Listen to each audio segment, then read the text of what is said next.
저는 이제 지난주에 그 세상이 정말 지구촌이다라는 생각이 들었습니다. 밀양에 이제 화재가 나니까 전화가 얼마나 많이 오는지 모르겠어요. 목사님들이 이제 저희 교회 신자 가운데 혹시 폐해가 없느냐 하고 오더니 말에 이제는 선교사님들이 문의를 하더니 미국에서도 연락이 오고 네팔에서도 연락이 오고 그래서 세계가 정말 지구촌이구나 이런 생각이 들었습니다. 다행히 저희 교회에서는 그 피해가 별로 없어서 감사하고요. 양중관 집사님이라고 계셨는데 이제 그때 2층에 입원하고 계셨었어요. 그런데 화재 초기에 얼른 빠져나오셨기 때문에 크게 해를 입지 않으셨습니다. 어쨌든 순식간에 정말 세상에 이런 일이 일어나는 것 같습니다. 여러분들이 기도해 주시고요. 또 이것이 오히려 우리 밀양 땅의 축복의 기회가 될 수 있도록 그렇게 여러분들이 기도하시고 또 주변에 또 여러분하고 또 관계된 분들이 있으면 이럴 때 여러분들이 잘 또 그분들을 위로해 주시고 또 격려해 주시면 좋겠습니다. 제가 지난 주일까지는 잘 지냈는데 주일 지나고 월요일부터 갑자기 이 감기 끝에 목소리가 전혀 안 나왔어요. 그래서 신자누님한테 가니까 성대가 많이 부었다고 그냥 조용히 있으라고. 그래서 지난 한 주간 동안 제가 아주 좀 목을 거의 안 쓰고 조심조심 했습니다. 주일날 오늘 설교하려고. 그런데도 다 됐다고 어제 저녁에는 다 됐다고 생각했는데 오늘 이제 일부 설교 끝나고 나니까 다 안 된 거를 또 알았습니다. 그래서 조심해서 설교하겠습니다. 네, 자, 목소리 은혜롭죠? 그냥 잘 제가 조심조심해서 말씀을 전하도록 하겠습니다. 오늘 아침 여러분들의 괜히 날씨도 춥고 기분도 우울할 것 같아서 만화 영화 한 편 준비했습니다. 만화 영화 하나 보고 설교로 말씀을 전하겠습니다.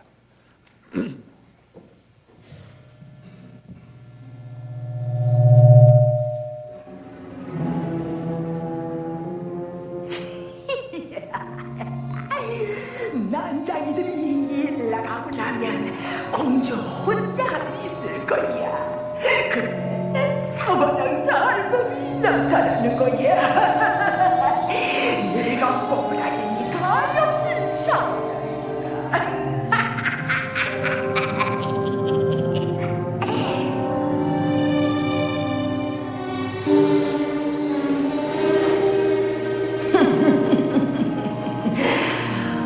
혼자 있나요, 아가씨? 네, 그래요. 네. 난장이들은 집에 없나요? 네, 없어요. 파이를 만들어요. 네, 딸기파이요. 남자들은 말이에요, 딸기 파이보다 사과 파이를 좋아해요. 이렇게 싱싱한 사과로 파이를 만드세요. 먹음직스럽게 생겼네.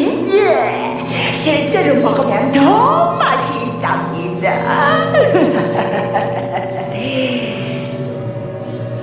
하나 먹어볼래요? 어서요. 어서 맛만 보세요.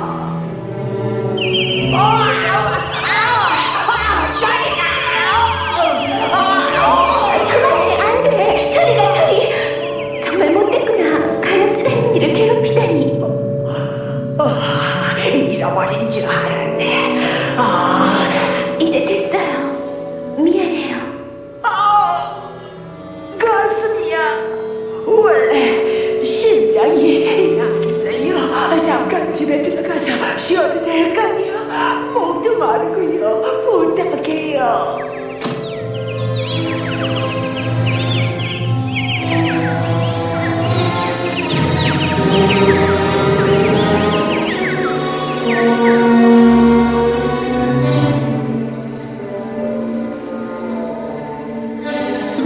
이 불쌍한 늙은이를 이토록 친절히 대접해 주시니 내가 비밀을 가르쳐 드리지요. 이곳 소원을 들어주는 사과지요. 소원을 들어줘요? 그래요. 한 입 물면 당신의 소원은 무엇이나 이루어진다. 정말이에요? 그래요, 아가씨. 어서 소원을 말하고 사과를 먹어요. 아가씨도 마음속으로 바라고 있는 일이 있겠죠? 혹시 사랑하는 사람이 있나요? 저 있긴 해요. 그럴 줄 알았지, 그럴 줄 알았어. 늙으면 사람 마음을 들여다볼 수가 있다. 자, 사과를 받아요. 그리고 소원을 빌어요. 내 소원. 그렇지, 어서요. 그분은 저를 섬으로 데리고 가실 테고 우린 행복하게 살 거예요. 죽을 때까지. 좋아요, 좋아. 이제 사과를 먹어요. 기분이 이상해요. 곧 숨이 멈출 것이다. 그리고 피는 식으리.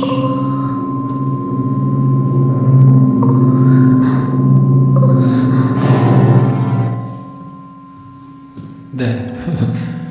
이게 뭐가 하울링이 나는데요. 네, 예. 백설공주 얘기죠. 어린이 마음으로 돌아가셨어요.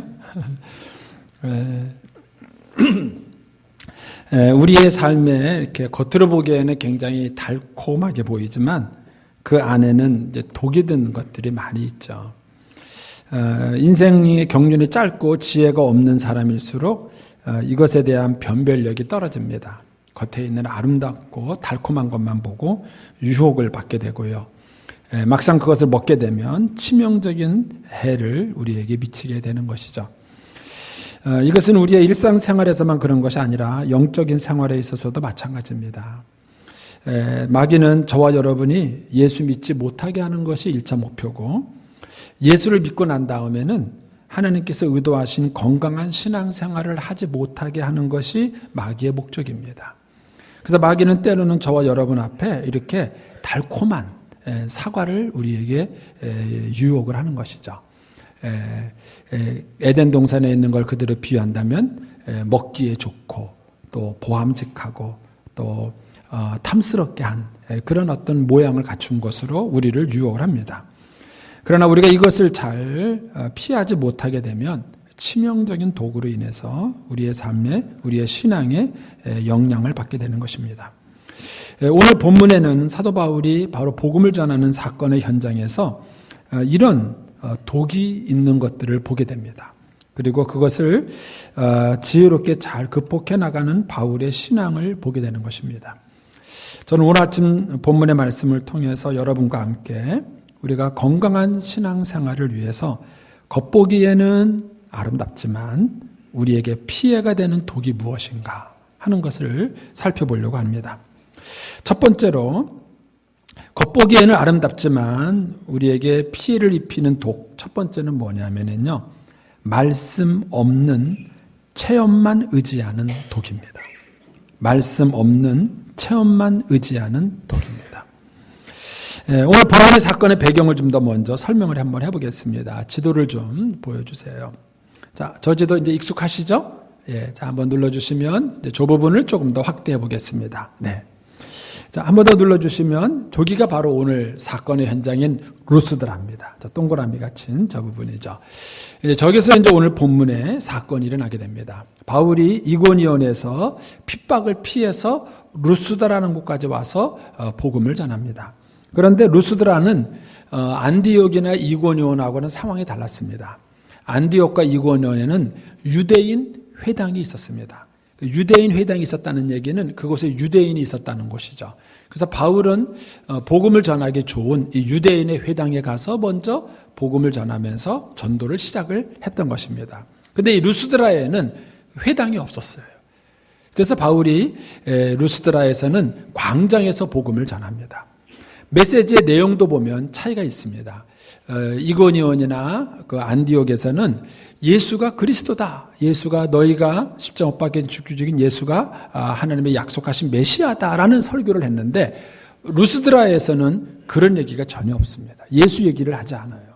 오히려 그것보다는 천지를 창조하신 주인이 있는데 그분이 바로 하나님이시다라는 얘기를 합니다. 근데 이것을 보면 우리가 대상에 따라서 전하는 내용을 좀 지혜롭게 전해야 된다는 사실을 알 수 있습니다. 이 바울은 루스드라에 와서는 광장에서 이제 복음을 전하게 되는데 그곳에서 복음을 듣던 한 안진뱅이를 고칩니다. 나면서부터 한 번도 걸어보지 못한 이 안진뱅이가 일어나게 되니까 사람들이 그것을 보고 놀래요. 놀래면서 이 바울과 바나바에게 제사를 지내려고 하는 것입니다. 이 바울과 바나바에게 이들이 바울은 제우스고, 바나바는 제우스고, 바울은 헤르메스다. 헤르메스는 제우스의 아들입니다. 헤르메스다라고 말하면서 제사를 지내게 되는데, 여기에는 배경이 있습니다. 바울과 바나바가 이곳에 오기 한 50년 전에 라틴 시인인 오빗이라는 분이 메타모포메스라는 책을 씁니다. 근데 그 책에는 어떤 설화가 있느냐면요. 이 지역에 오래전에 제우스하고 헤르메스가 방문을 한 적이 있어요. 근데 방문을 할 때 그들이 인간의 모습으로 변장을 하고 이 지역에 방문을 합니다. 그리고는 이제 사람들의 집에 가서 하룻밤을 재워주십시오. 이렇게 부탁을 하는데 이 낯선 사람, 더구나 행색이 초라한 이 제우스하고 헤르메스, 인간의 모습으로 변한 이 제우스하고 헤르메스를 박대합니다. 그래서 어느 누구도 이 제우스하고 헤르메스를 맞아주지 않습니다. 그때 한 가난한 초라한 오두막집에서 살고 있는 한 가난한 빌레몬과 바우시스라는 늙은 농부가 있었는데 이 늙은 농부가 바로 이 제우스하고 헤르메스를 영접을 합니다. 후에 이 제우스가 화가 나가지고요. 이 빌레몬과 바우스 집을 떠나면서 요 집만 빼놓고 나머지 그 마을에 있는 모든 사람들을 홍수로 쓸어버렸다는 설합니다. 이제 그런 얘기가 이 오빗이라고 사람이 쓴 그 책에 전해져 내려왔고 이미 이 지역에 이런 내용이 사람들이 익숙하게 알고 있었던 거예요. 그런데 이 바울과 바나바가 나타났는데 나면서부터 한 번도 걸어본 적이 없는 사람을 세운 거예요. 그러니까 이들이 어떻게 생각했느냐면 제우스하고 헤르메스가 인간의 모습을 입고 또 나타났다. 이렇게 그들은 생각을 한 거예요. 그래가지고는 이 제우스하고 헤르메스에게 제사를 지냅니다. 지금도 이곳에 가면은 비문이 있고 제단이 있는데 이 비문과 제단이 이런 설화들을 뒷받침하고 있다는 사실을 알 수 있습니다. 그러니까 이제 이 사람들이 놀래가지고 바울과 바나바가 제우스하고 헤르메스다 그러면서 자기들이 갖고 있는 그런 그 방법을 따라서 이제 제사를 드리려고 하는 것이죠. 그러니까 이제 바울과 바나바가 놀래서 옷을 찢으면서 이게 뭐 하는 짓이냐? 우리가 이거 하지 말라고 와서 복음을 전하는데 어떻게 우리한테 이럴 수 있느냐 하면서 막 흥분한 얘기가 오늘 본문의 사건의 내용인 것입니다. 여기서 우리가 배우는 것이 바로 그것입니다. 안진뱅이, 나면서부터 한 번도 걸어보지 못한 안진뱅이가 일어난 것은 사실입니다. 경험이에요. 체험입니다. 팩트입니다. 근데 문제는 그것을 어떻게 해석하느냐에 따라서 결과가 달라진 거예요. 그 나면서부터 안진뱅이가 일어난 것은 바울과 바나바가 예수 그리스도의 이름과 능력으로 고친 거예요. 그런데 그 안진뱅이가 일어난 그 사건을 그 지역에 있는 사람들은 오랫동안 그 마을에서 내려오는 설화를 가지고 해석을 한 거예요. 그래서 바울과 바나바가 이 제우스와 헤르메스가 인간의 몸을 입고 나타났다 이렇게 생각을 했고 그들이 바울과 바나바에게 제우스에게 드리는 제사를 드리려고 했다는 것입니다. 바로 여기에 말씀 없는 체험신앙의 위험이 있는 것입니다. 저와 여러분이 예수 믿고 신앙생활 하면서 여러 가지 많은 체험을 할 수 있습니다. 방언의 체험을 할 수도 있고요. 병이 낫는 체험을 할 수도 있고요. 또 어려운 문제가 기도 가운데 응답돼서 해결되는 그런 경험들을 할 수 있습니다. 근데 문제는 그런 어떤 신앙적 체험과 기적과 이런 경험들을 했을 때 그것을 우리가 어떻게 받아들이고 해석을 하느냐의 문제예요. 여기에 따라서 신앙이 전혀 다른 쪽으로 흘러갈 수가 있다는 것입니다. 만화 영화 얘기 하나 또 하겠습니다. 사진을 좀 보여주세요. 무슨 만화인지 아시겠어요? 예, 인어공주입니다. 인어공주. 예. 저 빨간 머리 여자애가 이제 인어공주인데, 인어공주는 바닷속에만 살았기 때문에 육지 사람들을 늘 그리워해요. 육지 생활을 그리워하고 자기도 육지 사람처럼 걸어다녔으면 좋겠다는 환상을 가져요. 근데 어느 날 난파선에서 물건을 하나 주워요. 근데 그게 뭐냐면 포크였습니다. 포크. 저 갈매기가 들고 있죠? 저 포크를 들고요. 아마 바다 속에는 포크가 없는 모양이죠. 예. 그러니까 이제 이 인어공주가 포크를 아무리 봐도 한 번도 본 적이 없고 이게 뭔지 모르겠는 거예요. 그러니까는 갈매기한테 갖고 옵니다. 왜 갖고 오냐면 갈매기가 바다에도 있다가 육지에도 있다 왔다 갔다 하잖아요. 그러니까 이 갈매기는 알 거라고 생각하고 갖고 온 거예요. 그러니까 저 갈매기가 저 포크를 들여다보면서 이게 뭐냐 하면 하고 난 다음에 설명을 합니다. 자, 그 다음 장면 보여주십시오. 뭐라고 설명했겠습니까?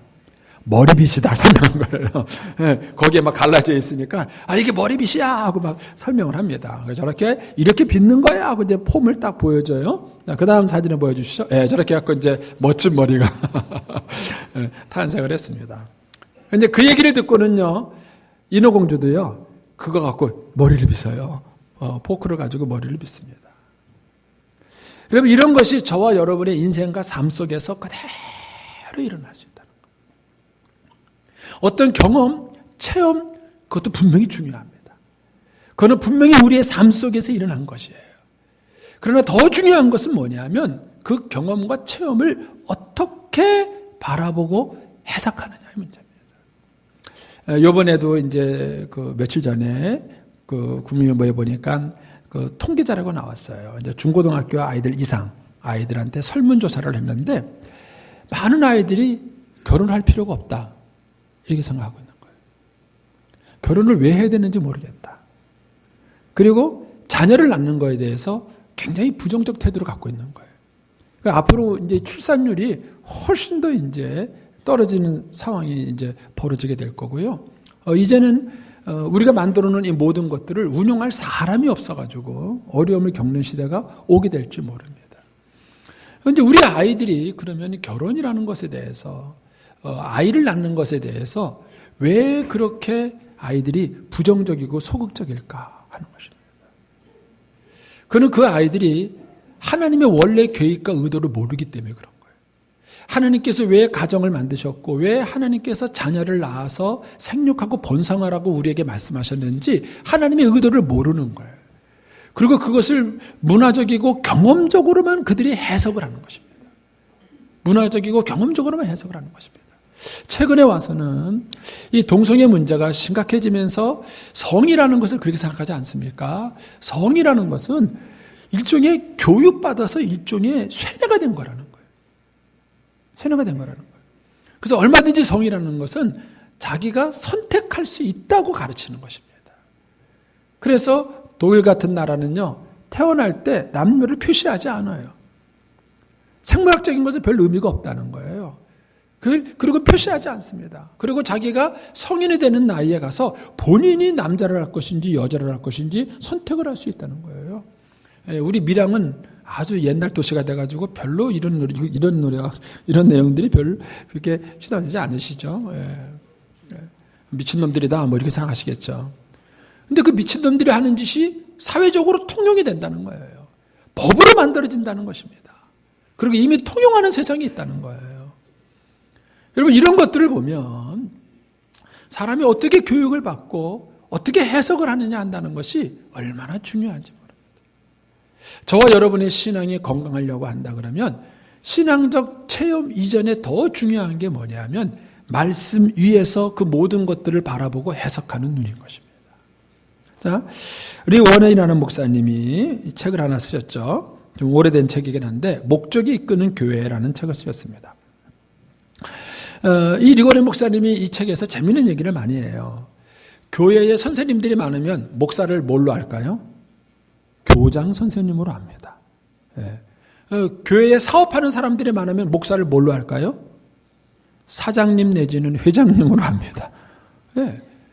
자기들의 경험 세계를 가지고 들어와서 그냥 그거를 교회를 그렇게 이해를 하는 거예요. 그래서 이분이 묻고 싶은 질문은 이거예요. 사람마다 움직이는 동력이 있다는 것이죠. 그러면 교회를 움직이는 동력이 뭐냐는 거예요. 교회의 주인은 하나님이세요. 하나님이고 예수님이십니다. 그렇다면 교회를 이끌어가는 동력은 주님이셔야 되고 하나님이셔야 되는 거예요. 근데 이제 이분이 재미있는 얘기를 해요. 사람들이 실제 교회를 움직이는 동력이 뭐냐. 막상 회의를 하면 뭐라 그러냐면 돈 없습니다. 우리 돈 없어서 안 돼요. 이번에 예산 안 세웠습니다. 예산 없으니까 하면 안 됩니다. 그런다는 거예요. 그러면 그 교회를 이끌어가는 게 예산이냐는 거예요. 돈이냐는 거예요. 돈이 그 교회를 이끌어가고 있다는 거예요. 심지어는 전통이 그 교회를 이끌어가는 교회가 있다는 거예요. 우리 교회처럼 이렇게 100년씩 오래된 교회는요, 무슨 회의를 하면, 우리 그런 거 한 적 없습니다. 우리 교회 그런 거 한 번도 실시해 본 적 없습니다. 그거 하면 안 됩니다. 이렇게 말을 한다는 거예요. 전통이 그 교회를 이끌어간다는 거예요. 그래서 이분이 화두를 던지는 거예요. 당신의 교회를 이끌어가는 것이 뭐냐 이거예요. 나중에 이분이 목적이 이끄는 삶이라는 책도 씁니다. 거기서는 이 원리를 개인의 삶에다가 적용을 시켜요. 사람마다 자기 인생을 살아가는 동력이 있는데 그 자기 인생을 이끌어가는 그 동력이 뭐냐는 거예요. 자기 인생을 이끌어가는 동력이 뭐냐. 그것이 돈이고 전통이고 환경이고 그런 것들이 자기 인생을 끌어가느냐. 그럼 예수 믿는 사람에게 있어서는 인생을 끌어가는 게 뭐가 돼야 됩니까? 주님이셔야 됩니다. 먼저 그 나라와 그 일을 구하는 것이 그 사람의 인생을 끌어가는 삶의 동력이 되어야 되는 것입니다. 그런데 그렇지 않고 경험이, 감정이, 환경이, 돈이, 여건이 이런 것들이 동력이 된다면 이미 신자로서의 그런 아이덴티티, 교회로서의 그런 정체성을 이미 잃어버리고 있게 된다는 것입니다. 여러분, 이런 면에서 저와 여러분이 신앙적 경험, 체험 이것도 참 중요하지만 그보다 더 중요한 것은 뭐냐 하면 그것을 말씀의 눈으로 보고 제대로 바라보고 해석하고 있느냐는 것입니다. 저는 앞으로 이런 문제가 우리 사회에 더 깊게 될 문제라고 생각합니다. 왜냐하면 이제 보세요. 여러분, 가치 문제가 앞으로는 굉장히 큰 화두가 될 겁니다. 사람에게 안락사를 허락해야 됩니까? 말아야 됩니까? 이제 이런 문제가 나와요. 예전에는요, 기술이 안 따라줘 갖고 안 됐어요. 근데 지금은 이제 이런 문제가 나옵니다. 그래서 모든 것들을 평가하고 해야 되는지 말아야 되는지 가치평가의 기준의 문제가 나올 텐데 무엇을 가지고 무엇을 기준으로 그것을 평가하고 내릴 것인가 하는 문제인 것입니다. 절대 기준을 부정하고 모든 것을 상대화시키는 시대예요. 여러분, 이런 시대 때 우리가 하나님의 말씀의 기준을 가지고 삶을 바르게 보고 해석한다는 것은 저와 여러분의 신앙과 삶을 건강하게 하는데 굉장히 중요한 요인인 것입니다. 오늘 이 아침에 여러분 자신에게 한번 물어보십시오. 여러분들은 무엇을 가지고 여러분의 삶의 현장에 일어나는 모든 것들을 바라보고 해석하고 설명하고 이해하는가 하는 것입니다.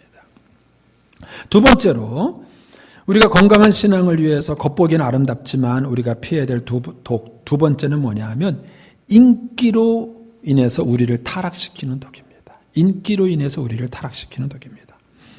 자, 지도를 한번 보여주세요. 바울이 이 루스드라에 오기 전까지는요, 가는 곳마다 핍박을 받았어요.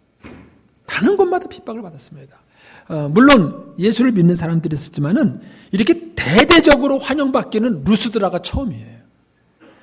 복음을 듣고 반응하는 사람도 있었고 거절하는 사람도 있었지만은 전반적인 분위기는 핍박이었어요. 그래서 가는 곳마다 바울이 핍박을 피해서 안디옥에서 이고니온에서 루스드라로 피해 온 거예요. 그런데 자기를 대대적으로 환영해 준 곳은 이 루스드라가 처음이에요. 완전히 자기들을 신처럼 환영을 해준 겁니다. 막 사람들이 열광적으로 자기를 환영해 줍니다. 바울은 이것이 본인들에게 위기라는 사실을 알았습니다. 이런 마귀가 저와 여러분을 유혹할 때 한쪽으로는 핍박이라는 방법을 쓰지만 또 한쪽으로는 아주 달콤한 유혹을 통해서 저와 여러분을 유혹합니다. 어떤 게 어려울까요? 핍박이 어려울까요? 유혹이 어려울까요? 사람마다 좀 다르겠죠. 그런데 우리 한국 교회를 보면은요, 초창기에는 막 핍박 속에서 어려움을 겪고 한국 교회가 참 성장했어요. 일제시대 때, 6.25 때, 또 여러 가지 그 기존에 있는 그런 종교들에 의해서 많은 어려움이 있을 때 한국 교회가 그 많은 핍박들을 잘 견뎌내고 있습니다. 근데 언제 한국교회가 지금 위기가 오고 있습니까? 7, 80년대에 한국교회가 막 부흥을 하면서 이제는 한국에 있는 종교 1위가 뭐예요? 불교보다도 기독교가 앞서게 됐어요. 이때부터 한국교회는 위기가 오기 시작을 한 것입니다. 위기가 오기 시작한 거예요. 더 이상 교회에 있는 것이 이제 인기가 된 거예요. 옛날에는 신학교 간다 그러면은요, 정말 부름받아 나서니면 막 그런 줄 아세요. 근데 요즘 신학교, 경쟁률이 얼마나 높은지 아세요? 왜 이렇게 신학교 많이 가려고 하는지 모르겠어요. 막 경쟁률이 막상막하요. 뭐, 장신대 같은 경우는 뭐 삼수가 기본이래요, 삼수가 기본이래요. 막. 신학교에 이렇게 막 몰려요. 막. 예전에는요, 장로님 투표하면은요, 도망간 거 아세요?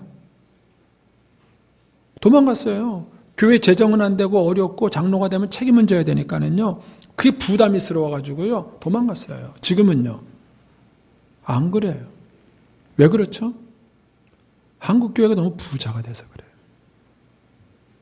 너무 부자가 돼요. 오히려 핍박보다 위기가 있는 것은 뭐냐면요, 이런 한국 교회에 부어진 많은 인기와 축복과 이것이 오히려 신앙의 위기를 갖고 온 것입니다. 근데 바울은 이 신앙에 넘어가지 않습니다. 자, 오늘 본문 15절 말씀을 좀 보십시오.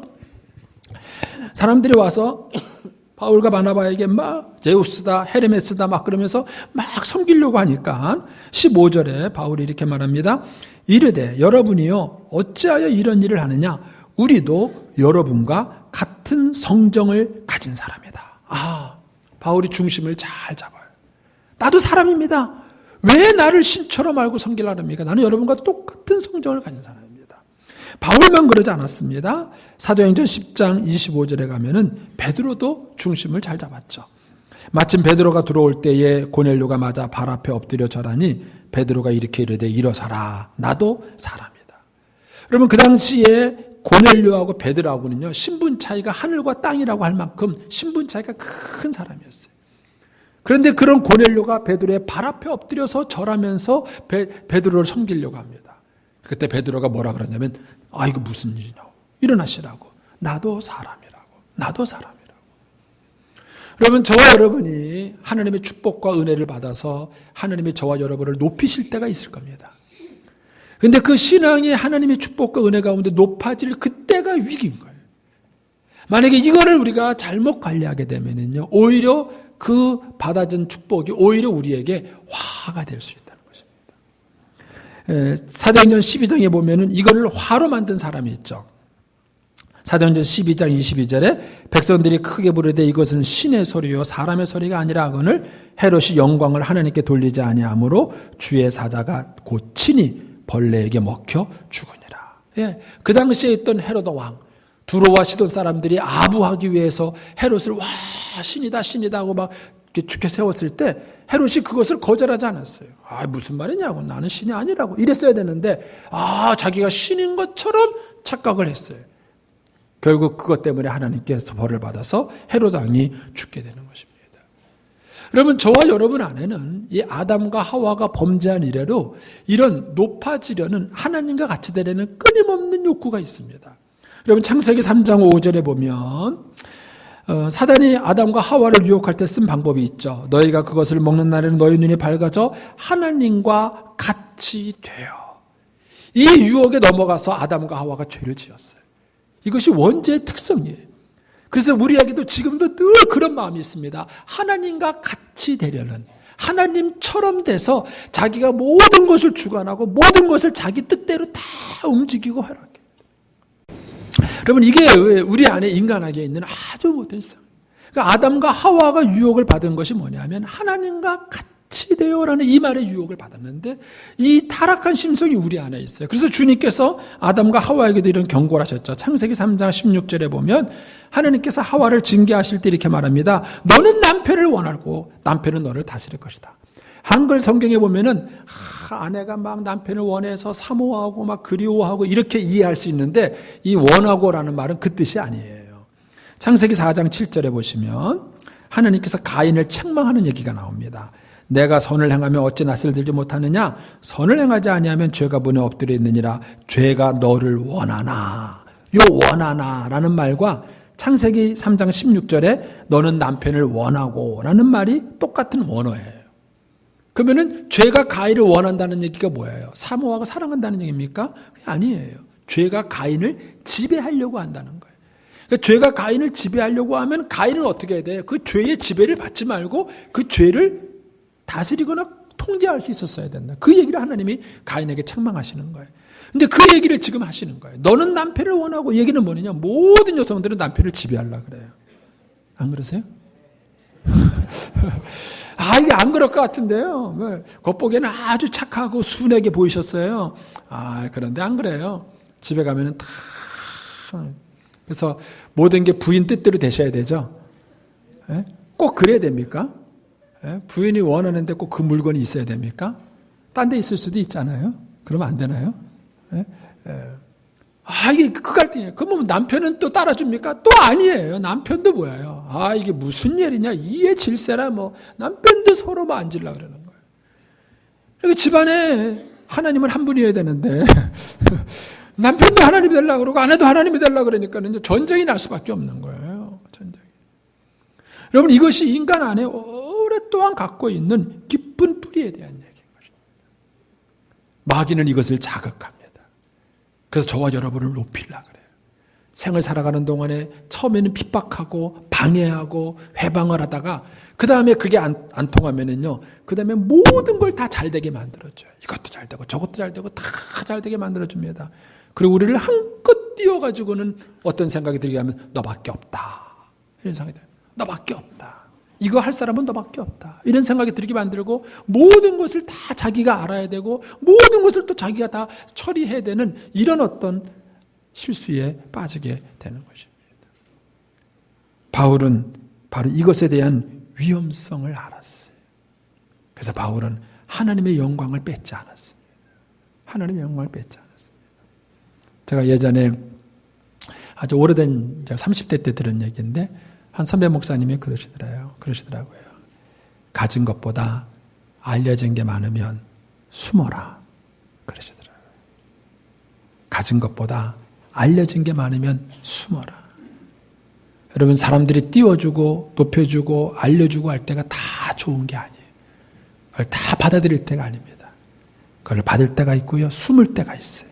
숨을 때가 있습니다. 바울은 그리고 바나바는 이 유혹에 넘어가지 않습니다. 사람들이 바울과 바나바를 마치 제우스와 헤르메스처럼 막 높이려고 했을 때 바울과 바나바는 옷을 찢으면서 무슨 일을 하느냐. 우리도 여러분과 똑같은 사람이다. 똑같은 사람이다. 이 얘기를 하는 것입니다. 마지막 세 번째로 우리가 건강한 신앙을 위해서 겉보기엔 아름답지만 우리가 피해야 될 세 번째는 뭐냐 하면요. 기적을 한물간 옛것으로 생각하는 독을 피해야 됩니다. 기적을요. 한물간 옛것으로 생각하는 독이에요. 자, 오늘 본문 말씀 10절을 한번 보십시오. 10절. 거기 보면 바울이 이 안진뱅이를 일으키는데 이렇게 말합니다. 10절에 큰 소리로 이르되 내 발로 바로 일어서라 하니 그 사람이 일어나 걷는지라 그랬습니다. 여기 보면은 바울이 큰 소리로 얘기했어요. 일어나라 하고 큰 소리로 얘기했어요. 꼭 그렇게 큰 소리를 할 필요가 있나요? 그냥 조용히 일어나. 예수님이 너 이렇게 세우신대. 일어나. 그러다 안 일어나면은 말지 뭐. 그런데 이게 큰 소리로 일어나라 그랬다가 안 일어나면 어떻게 해요? 이건 뭐 그러니까 바울의 마음속에 굉장한 믿음이 있었던 거예요. 이 사람이 일어날 거라는 확신이 있었던 겁니다. 그런데다가 그 일어나라 앞에 뭐가 있어요? 일어나라 앞에 뭐가 있습니까? 제가 있습니까? 예, 뭐가 있죠? 바로 일어서라. 이 얘기는 뭐예요? 지금 당장 일어서라는 거예요. 지금 당장. 아니, 일어나! 그러니까, 집에 가서 일어날지 모릅니다. 뭐 이래도 되잖아요. 근데 이 바울이 지금 도망갈 구멍도 없이 만드는 거야. 큰 소리로.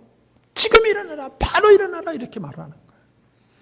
이거는 바울의 마음속에 굉장한 믿음과 확신이 있었기 때문입니다. 제가 이제 이 설교를 준비하면서 어떤 목사님 설교집을 봤는데 그 목사님이 이목인 그 권사님 얘기를 하더라고요. 이목인 씨가 누군지 알죠? 얘기 들어보셨죠? 소설가 이번 모르세요? 그런 분이 있습니다. 네. 자, 근데 그 이목인 씨가 권사님이시래요.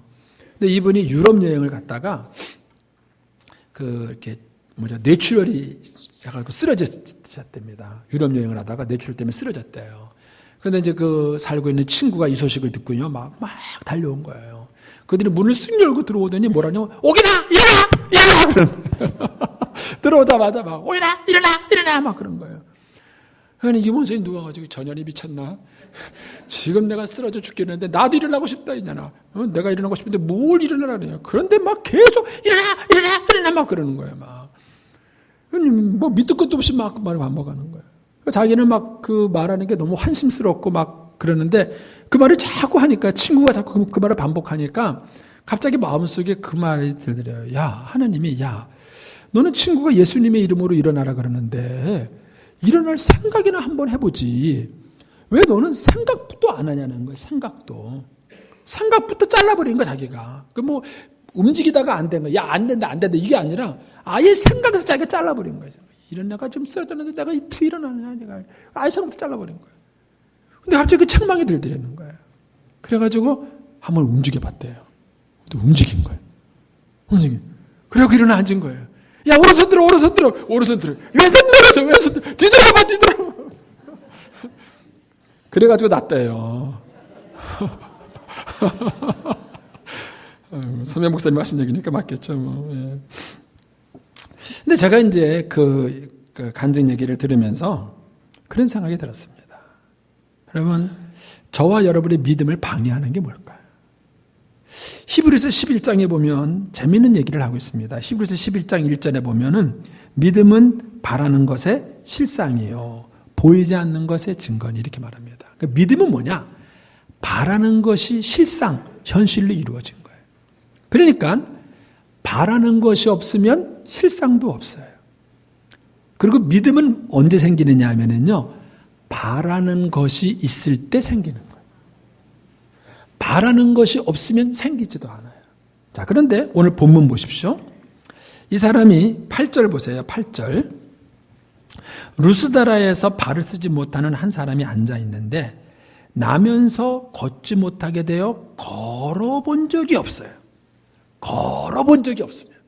자, 그러면 이 사람은 걸으려는 소망이 있었을까요? 없었을까요? 없습니다. 이모경 목사님처럼 갑자기 쓰러져서 어디 다치고 막 그러면은 하나님 살려주세요, 낫게 해주세요, 고쳐주세요 이렇게 했는데 태어날 때부터 못 걸었어요. 지금까지 한 번도 걸어본 적이 없어요. 그러면 이 사람은요, 아예 걸으려는 생각조차가 없어요. 걸으려는 소망조차가 없어요. 아예 기다려요. 그러니까 뭐가 없었어요? 믿음이 없었어요. 믿음이 없었어요. 자, 구절을 보세요. 바울이 말하는 것을 듣거늘 바울이 주목하여 구원받을 만한 믿음이 그에게 있는 것을 보고, 8절까지는 믿음이 없는 거예요. 그런데 9절에 와서 바울이 보니까 이 사람이 걷겠네? 걸을 수 있는 믿음이 있네? 하는 걸, 믿음이 있다는 걸 봤어요. 그러면 히브리서 11장의 원리를 적용시켜보면 이 사람이 뭐 했다는 얘기예요? 걸으려는 바람, 걸으려는 소망이 생겼다는 거예요. 이제까지 한 번도 걸어본 적이 없는 이 사람이 어느 순간인가 나도 한번 걸어봤으면 좋겠다, 나 걸을 수 있겠다, 이 생각을 하게 된 거예요. 그럼 어떻게 해서 이 생각을 하게 됐을까요? 거기에 9절에 힌트가 있죠. 뭐라고 말합니까?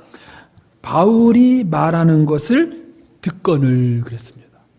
바울이 뭘 말했을까요? 7절에 보세요. 7절에 보면은 그들이 거기서 뭘 전했습니까? 복음을 전하니라, 이렇게 말합니다. 복음을 전하니라. 그러니까 바울이 가서 복음을 전하. 하나님께서 죄인을 구원하신다는 얘기. 하나님께서 우리의 삶 가운데 오셔서 우리의 인생을 변화시키고 바꾸시는 그 복음에 대한, 하나님의 능력에 대한 얘기를 이 사람들이 들은 거예요. 여러분, 이런 면에서 저와 여러분이 무엇을 듣고 사느냐는 것은 대단히 중요해요. 저는 예수님 믿기 전에는요, 누가 저한테 희망의 얘기를 해주지 않았어요. 가정 환경도 어려워, 공부도 못해. 그러니까 누구도 저한테 희망을 주지 않았어요. 너 커서 뭐 될래? 너 커서 뭐 될래? 제 스스로도 제가 저한테 희망을 부여하지 않았고요. 아무런 기대를 갖지 않았어요. 왜냐하면 그 외에 다른 얘기를 들어본 적이 없어요. 근데 저도 복음을 들었을 때 다른 세계가 있다는 것을 알게 된 거예요. 여러분, 이것이 복음이 중요한 거예요. 여러분이 알고 있는 복음, 여러분이 알고 있는 그 내용이 누군가에게는요, 기적을 일으킬 수 있는 내용이에요. 저와 여러분에게는 굉장히 평범하고 당연하게 보이는 얘기일지 모르겠지만은요, 누군가에게는 기적을 부르는 얘기인 거예요. 이 사람은 지금까지 자기가 걸어본 적도 없고 한 번도 걷지 않았기 때문에 걸으려는 생각도 기대도 소망도 갖고 있지 않았어요. 근데 바울의 설교를 가만히 듣고 있다 보니까 갑자기 마음속 가운데 걷고 싶은 마음이 생겼어요. 그리고 하나님이 나를 고치실 수 있겠다. 하나님이 나를 걷게 하실 수도 있겠다. 이런 어떤 생각이 들기 시작한 것입니다. 여러분, 이것이 기적의 시작이에요. 여러분의 생각을 탁 묶어두고 있는 게 뭡니까? 자기에만 묶어둔 것이 아니에요. 상대방에게도 묶어둬요. 저 여자 안 돼. 저 남자 안 돼. 내가 30년을 살아봤는데 안 돼. 안 돼. 안 바뀌어. 그런 거예요. 뭔가 우리의 생각을 한쪽으로 탁 묶어둔 것이 있는 거예요. 근데 중요한 건 뭘 들었느냐는 거예요. 무엇을 듣고 있느냐. 여러분들이 매일매일 성경을 읽는 것이 중요한 이유가 바로 여기에 있어요. 여러분, 성경을 읽지 않으면 여러분이 어디서 굿뉴스를 듣겠어요? 대부분이 그냥 화전한 사건밖에 더 들어요. 온통 암울한 얘기만 듣는 거예요. 배드뉴스만 듣는 거예요. 근데 우리가 말씀을 펼칠 때, 성경을 볼 때 거기서 우리가 땅의 소리가 아닌 하늘의 소리를 듣는 거예요. 사람의 말이 아닌 하나님의 말씀을 듣는 거예요. 예? 나쁜 소식이 아닌 좋은 소식을 듣는 것입니다. 따라서 여러분들이 뭘 듣느냐 하는 것이 여러분을 결정짓는 겁니다. 여러분들이 뭘 듣습니까? 어떤 내용을 여러분들이 듣고 있습니까? 그것이 여러분의 신앙과 삶을 결정짓는 거예요. 그러니까 이 사람에게는 바울을 만나고 바울로부터 설교를 들은 것이 이 사람에게는 대단한 축복이었습니다. 그 바울의 말을 듣는 순간 자기의 마음속에 걷고 싶다는 그런 소망이 생겼어요. 재밌는 거는요, 거기에 9절에 보니까 바울이 말하는 것을 듣고 오늘 바울이 주목하여 구원받을 만한 믿음이 그에게 있는 것을 보고, 믿음은 눈에 보이지 않는 건데 어떻게 바울은 이걸 봤을까? 저는 이제 궁금해요. 저는 설교자 입장에서 궁금해요. 어떻게 바울이 그 사람에게 믿음이 있는 걸 봤을까? 저도 여러분 이렇게 좀 봐요. 믿음이, 제가 누구 믿음이 있는가? 이 믿음이 어떻게 봤을까? 바울이 봤을까? 궁금해요. 제가 이제 이 부분을 좀 많이 묵상을 좀 해봤습니다. 근데 몇 가지 이제 힌트가 되는 그 말씀들을 제가 성경에 찾아볼 수 있었습니다. 자, 마가복음 2장 5절 말씀을 보십시오. 마가복음 2장 5절에 보면 예수께서 그들의 믿음을 보시고, 이거는 중풍병자를 살리신 사건이에요. 예수님은 뭘 봤냐면은 믿음을 봤어요. 믿음을. 자, 야고보서 2장 18절에 보면 어떤 사람 말하기를 너는 믿음이 있고 나는 행함이 있으니 행함이 없는 내 믿음을 내게 보이라. 나는 행함으로 내 믿음을 내게 보이리라. 자, 야고보는 뭐라 그러냐면 너 믿음 나한테 보여줘. 내 믿음도 너에게 보여줄게. 이렇게 말해요. 야고보는 뭐라 그러냐면 눈에 보이지 않는 믿음이 볼 수 있다. 이렇게 말하는 거예요. 볼 수 있고 보여줄 수 있다. 이렇게 말하는 거예요. 그럼 어떻게 믿음을 보고 볼 수 있는 것일까 하는 것입니다. 여기에 대한 힌트를 주는 것이 요한복음 10장 4절입니다. 예수님께서 유대인들로부터 막 공격을 받을 때, 네가 무슨 메시아냐, 네가 무슨 하나님의 아들이냐라는 공격을 받을 때 예수님이 한 말이 이거예요. 자기 양을 다 내어놓으니 앞서가면 양들이 그의 음성을 아는 고로 따라오되. 그렇습니다. 여러분 아시죠? 목자가 양을 흩어놓고요, 자기 양을 구분하는 방법은 그냥 목자 특유의 소리를 내고 앞서가면 그 소리를 듣고 양이 따라와요. 그 내 양이 맞아요. 여러분 가운데 하나님께 사랑받고 선택받은 사람 어떻게 알 수 있는가? 설교 시간에 졸지 않고 듣는 거예요. 물론 이 시간에 졸았다고 오해 안 하지 마세요. 어제 밤새 일했으면 오늘 졸아야죠. 그런 물리적인 얘기를 하는 게 아니에요. 그거 가지고 또 시험 들지 마시고 그 얘기를 하는 게 아니에요. 하나님 말씀을 듣고 반응이 있는 거예요. 그러나 주님의 양이 아닌 사람은요, 하나님 말씀을 아무리 들어도 반응이 없어요. 반응이 없습니다. 교회를 그렇게 핍박하다가 예수 믿은 어떤 분이 그런 얘기를 하더라고요. 똑같은 말씀인데 자기가 교회를 그렇게 미워했을 때는 그 말씀이 그렇게 와닿질 않았다는 거예요. 근데 그 똑같은 말씀이 자기가 예수 믿고 난 다음에 보니까 그렇게 은혜로운 말씀인지 몰랐다는 거예요. 바울이 그걸 보는 거예요. 그 회중 가운데 똑같은 말씀을 전했는데 그 말씀에 대한 반응을 본 거예요. 자, 두 번째는요. 요한복음 8장 43절에 이렇게 말합니다. 유대인들과 논쟁하면서 어찌하여 내 말을 깨닫지 못하느냐. 이는 내 말을 들을 줄 알지 못합니다. 여러분 말씀을 들을 줄 아는 사람이 있어요. 자, 요한복음 8장 47절에 하나님께 속한 자는 하나님의 말씀을 들어요. 근데 너희가 듣지 않는 거 보니까 하나님께 속하지 않은 거예요. 하나님께 속하지 않은 거예요.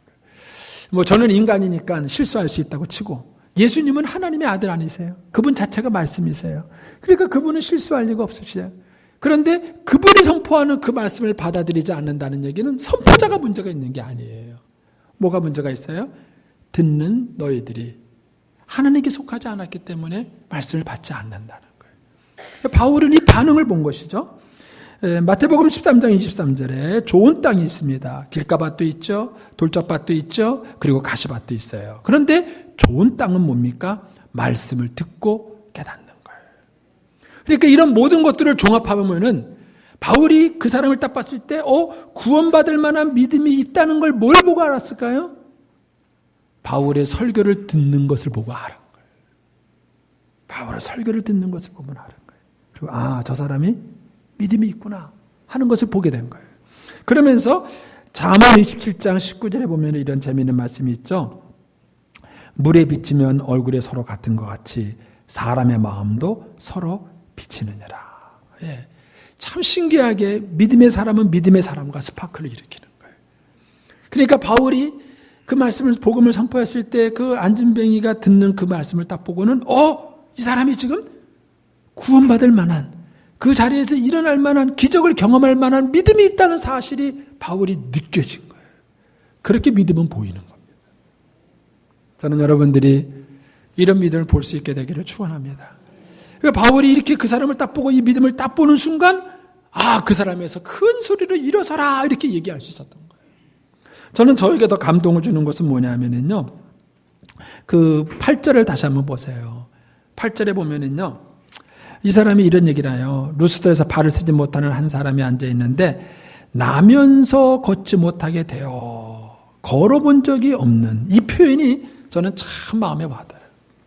여러분 제가 송구영신 예배 때 달란트 비유를 말씀드렸지만 5달란트, 2달란트, 1달란트 받은 사람 중에서 1달란트 받은 사람은 마음에 상처가 있어요. 누구한테? 그 1달란트를 준 주인 하나님한테 상처가 있어요. 왜 나는 1달란트밖에 안 줘? 쟤는 5달란트 주고 쟤는 3달란트 주고 왜 나는 1달란트야? 에이 하나님 나쁜 사람이네. 못됐네. 하나님 왜 그래? 이게 1달란트 받은 사람의 상처예요. 이 사람은요 나면서부터 걷지 못했어요. 그럼 누구한테 상처가 있을까요? 하나님께 상처가 있어요. 하나님 나는 왜 그래요? 다 걷는데 왜 나만 걷지 못하는 거예요? 여러분 인생의 시련과 어려움 가운데 빠져있는 사람은 이런 하나님에 대한 상처가 있어요. 그리고 이 상처가 있는 사람은요 일단 메시지를 듣지 않아요. 하나님이 싫은데 하나님이 미운데 무슨 얘기를 듣는 거예요? 그래 말을 듣지 않는 것이죠. 근데 이분이 바울의 말을 바울의 그 설교를 들었다는 얘기는 자기 안에 있는 이 하나님에 대한 상처를 극복했다는 거예요. 어떻게 극복했는지 모르겠지만 극복했다는 거예요. 우리가 잘 아는 누구죠? 팔다리 없는 예? 릭 부이치치. 예. 그 릭 부이치치 아버지 어머님 얘기를 들어보면은 참 그래요. 처음에 아이가 태어나고 릭 부이치치 아버지는 한 달 동안 릭 부이치치를 안지 못했어요. 엄마는 4개월 동안 그 애를 안지 못했다 그래요. 그러니까는 현실로 받아들이기가 어려운 거예요. 자기가 낳은 아이가 팔다리가 없다는 것을, 그리고 이 아이를 어떻게 받아들이냐. 그리고 그 아이를 키우면서도 내내 사람들에게 들은 말은 뭐냐면 이 아이 안 돼요. 이 아이 안 돼요. 남들처럼 못 살아요. 부모 욕심내지 마세요. 왜 그렇게 합니까? 이 얘기를 애를 키우면서 수도 없이 그분은 들은 거예요. 그분의 싸움은 그 싸움이었어요. 자기 자신과의 싸움이요. 그 사람들이 말하자는 그 편견과 그 메시지에 대한 싸움이었어요. 나중에 그 닉 부이치치가 잘 성장하고 난 다음에 그분들이 그런 고백을 하는 거예요. 자기들이 그것을 믿음의 싸움으로 이겼을 때 어떻게 했는가. 여러분, 결국 이 사람에게 그 구원받을 만한 믿음이 있었다는 얘기는 이분이 지금까지 살아오는 동안에 자기의 생에 있었던 수많은 얘기들, 남들이 들려준 얘기들, 스스로 경험한 얘기들, 여러 가지 것들이 그 안에 있었을 거예요. 그런데 하나님 말씀이 들려왔을 때, 바울을 통한 그 복음의 메시지가 들렸을 때 그 메시지가 자기 안에 있는 생각을 밀어내기 시작한 거예요. 말씀이 그걸 밀어내기 시작한 거예요. 그리고 그 말씀이 자기 안에 자리 잡아서 그 말씀으로 다시 생각과 모든 것들을 새롭게 하게 된 거예요. 바울이 그걸 본 거예요. 그리고 그에게 구원받을 만한 믿음이 있다는 것을 보게 된 것입니다. 저는 저와 여러분들에게 이런 믿음의 회복이 있게 되기를 바랍니다. 저희 교회처럼요, 100년 된 교회는 기적을 기대하지 않아요. 왜냐하면 하나님 없이도 일이 잘 되거든. 그렇지 않나요, 여러분? 어떻게 생각하세요? 기적을 기대하십니까? 어떤 기적을 여러분이 기대하세요? 이거 하나를 더 소개하겠습니다. 타자기를 좀 보여주세요. 저기 이제 저 위에 글자가 보이세요? 언더우드라고 써 있죠. 언더우드 타자기입니다. 언더우드가, 저 언더우드 타자기를 입은 사람은 우리나라에 온 언더우드 선교사의 형님이세요. 근데 언더우드가 안식년이 지나서 미국에 갔어요. 조선 선교의 필요성을 느끼고 그 미국 장로교에다가 조선 선교의 필요성을 역설합니다. 그래가지고 4명의 선교사가 헌신합니다. 그때 온 사람이 사무엘 무어 아시죠? 백정을 치료해서 복음을 전했던 사무엘 무어, 레이놀드, 성경 번역에 앞장섰던 레이놀드 선교사, 이런 사람들이 그때 선교에서 들어온 사람이에요. 그런데 이 선교사들이 언더우드 선교사 얘기를 듣고는 나 조선으로 가겠습니다 하고 딱 일어섰는데, 문제는 그 장로교 선교부에서 안 된다 그랬어요. 왜? 돈이 없어서. 너희들을 후원하는 돈이 없다. 그래서 보낼 수 없다. 이렇게 말을 한 거예요. 그러니까 난감한 거예요. 헌신한 선교사들도 있고 다 있는데 결국 돈이 없으면 못 가겠다는 거예요. 근데 이 얘기를 언더우드 형이 들어요. 그리고 뭐라 그러냐면 내가 될게. 이렇게 말해요. 내가 될게. 그래서 언더우드 형 혼자 4명의 선교사를 후원하고 나갑니다. 그런데 재미있는 거는요, 이 4명의 선교사가 나가고 난 다음에 하나님이 언더우드에게 저 타자기를 개발하게 만들어요. 저게 상업용 타자기 1호예요. 그래서 그 당시에 전 세계의 타자기 생산량이 200만 대였을 때 저 타자기가 500만 대를 생산합니다. 엄청난 많은 돈을 벌게 하시고, 그리고 그 돈을 가지고 이 4명의 선교사를 후원하고도 남는 축복을 주신 것입니다. 여러분들이 바라는 게 뭐예요? 여러분들이 바라는 것이 한번 적어보세요, 여러분. 여러분이 바라고 소망하는 걸 적어보세요. 만약 그 여러분이 바라고 소원하는 것이 기도하지 않아도 될 거라면 이미 여러분은 기적을 안 믿고 있는 거예요. 성경에 나와 있는 기적, 하나님께 대한 기도 응답, 그거 다 옛날 거라고 생각하는 거예요. 뭔가 새로운 역사가 일어날 거라는 생각을 하지 않는 거예요. 그러나 여러분들의 마음속에 복음의 말씀이 들어와서 그 말씀이 여러분의 생각과 경험을 점령하고, 그리고 그 말씀으로 인해서 여러분들이 새로운 꿈을 꿀 수 있고 새로운 소망과 기대를 가질 수 있어요. 그래서 그 기대를 적었다니까는요, 이건 인간의 생각으로 안 되는 거예요. 하영주 목사님이 그런 얘기를 한번 하시더라고요. 자기네 교인이 3,000명 교인이었을 때 하나님이 1만 2천 비전을 줬대요. 1만 2천이 뭐냐면요, 평신도 사역자 1만 명, 그리고 선교사 2,000명 파송의 비전을 준 거예요. 개교회가. 그래가지고 이제 장로님들한테 얘기를 했대요. 하나님이 우리에게 이런 비전을 주셨습니다. 그러니까는요, 장로님 한 분이 다가오시더니 그러시더래요. 목사님, 그 하나님의 음성 맞아요? 아니, 3,000명 교인에 1,000만 아니 10,000명, 10,000명, 2,000명. 헷갈리네. 비전을 줬으니까 장로님 생각에는 이게 황당한 거예요. 그러니까는 목사님 그거 하나님 생각이 맞아요? 하나님 말씀 목사님 잘못 들으신 거 아니에요? 그랬다. 그래서 일단 목사님이 그러면 한 번 더 기도해 보겠다고 그러셨대요. 한 번 더 기도해 보시고는 하나님의 뜻이 맞다고. 근데 지금 와서 보면은요, 그 교회가 개교회가 2,000명 선교사를 달성했어요. 우리 교단도 2,000명이 안 돼요. 우리 교단에 파송한 선교사도 2,000명이 안 돼요. 여러분이 적은 바라는 것이 뭐예요? 여러분 바라는 게 올 연말에 세탁기 한 대 사는 것. 그겁니까?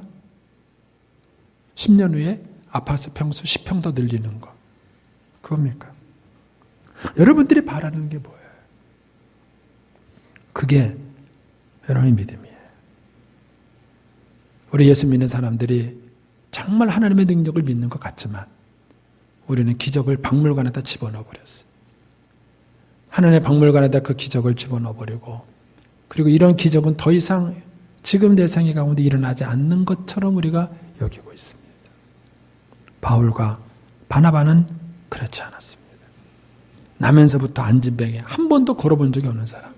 솔직히 저도 자신이 없어요. 제가 만약에 바울 입장이라면은 한 번도 걸어본 적 없는 그 사람한테 일어나라! 어떻게 그것도 큰 소리를 얘기해요. 일어나라! 이건 소리 얘기해요. 바울도 바나바도 그때 현실을 뛰어넘는 믿음이 그들 가운데 있었던 것입니다. 저와 여러분 안에 말씀으로 말미암는 믿음에 대한 잉태가 있기를 축원합니다.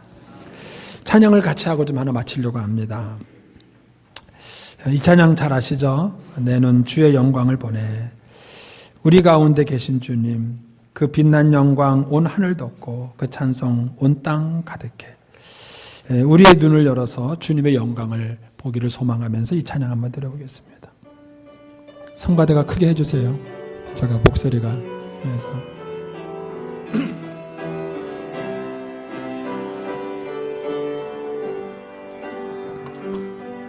내 눈 주의 영광을 본 우리 가운데 계신 주님 그 빛난 영광 온 하늘 덮고 그 찬송은 땅 가득해 내 눈 주의 영광을 보내 찬송 가운데 서신 주님 주님의 얼굴을 온 세상 향하네 권능의 팔을 드셨네 주의 영광 이곳에 가득해 우린 선의 주님과 함께 찬양하며 우리는 전진하리 모든 열방 주 볼 때 주의 영광 이곳에 주의 영광 이곳에 가득해 우리 선의 주님과 함께 찬양하며 우리는 전진하리 모든 열방 주 볼 때 주의 영광 이곳에 주의 영광 이곳에 가득해 우린 선의 주님과 기도하며 우리는 전진하리 모든 열방 주 볼 때까지 기도하겠습니다. 살아계신 하나님, 우리의 신앙 가운데 달콤한 사과의 유혹이 우리의 신앙을 병들거나 또 썩게 하고 있지 않는지 다시 한번 말씀의 거울 앞에 비춰볼 수 있게 하여 주옵소서. 저희들의 신앙이 주의 은혜 가운데 건강한 신앙, 열매 맺는 신앙으로 온전히 세워질 수 있도록 붙들어 주시옵소서. 예수님의 이름으로 기도 올리옵나이다. 아멘.